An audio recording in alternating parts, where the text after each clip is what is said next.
गुरु मिला तो सब मिला अने भाई नहीं कर मिला नहीं को कारण के माता पिता तो दरेक न होय पण ज्યાં સુધી જો ગુરુ ના હોય ને તો ભજન પણ ના પામે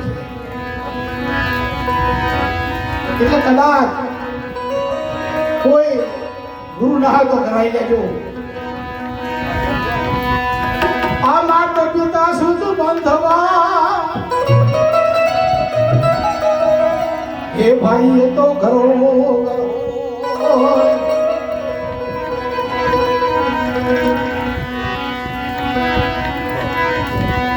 એવા ધન રે